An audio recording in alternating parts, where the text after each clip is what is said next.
অন্ত পৰিল নেকি ধিং এক্সপ্ৰেছ খ্যাত হিমা দাসৰ কেৰিয়াৰ? বন্ধু বান্ধৱীসকল, এটা ডাঙৰ প্ৰশ্ন উদ্ভাৱন হৈছে বৰ্তমান সময়ত। চাওঁ আহক সঠিকভাৱে কি হ'ল, কিয় নিলম্বন কৰিলে অসমৰ হিমা দাসক। নমস্কাৰ বন্ধু বান্ধৱীসকল, স্বাগতম জনাইছোঁ ঋষি এণ্ড আভনি চেনেলৰ এটা নতুন ভিডিঅ' লৈ। ভিডিঅ'ৰ পৰৱৰ্তী অংশলৈ যোৱাৰ আগতে আমাৰ চেনেলত যিসকল প্ৰথমবাৰৰ বাবে আহিছে তেওঁলোকক অনুৰোধ কৰোঁ নতুন নতুন খবৰৰ বাবে ঋষি এণ্ড আভনি চেনেলটো যাতে ছাবস্ক্ৰাইব কৰি দিবলৈ কোনেও নাপাহৰে। ধিং এক্সপ্ৰেছ খ্যাত অসমৰ দৌৰবিদ হিমা দাসক ৰাষ্ট্ৰীয় এণ্টি ডপিং সংস্থা NDA 12 মাহৰ বাবে অস্থায়ীভাৱে নিলম্বন কৰিছে। হিমা দাসে সৰ্বাধিক 2 বছৰলৈকে এই নিষেধাজ্ঞাৰ সন্মুখীন হ'ব পাৰে বুলি এগৰাকী বিষয়াই প্ৰকাশ কৰিছে।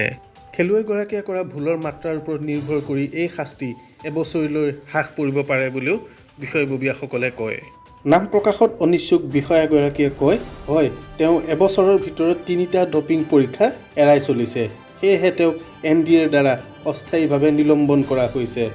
বিশ্ব এথলেটিক্স এণ্টি ডপিং নিয়ম অনুসৰি 3টা পৰীক্ষাত উপস্থিত থকাত বিফল হ'লে ডপিং বিৰোধী নিয়ম উলংঘন হোৱা বুলি ধৰা হয় আৰু তাৰ পিছতেই এনেধৰণৰ প্ৰক্ৰিয়া আৰম্ভ হয়। আমি আশা কৰোঁ যাতে হিমা দাস পুনৰ ট্ৰেকলৈ উভতি আহে আৰু তেওঁ অসমৰ নাম উজ্জ্বল কৰে।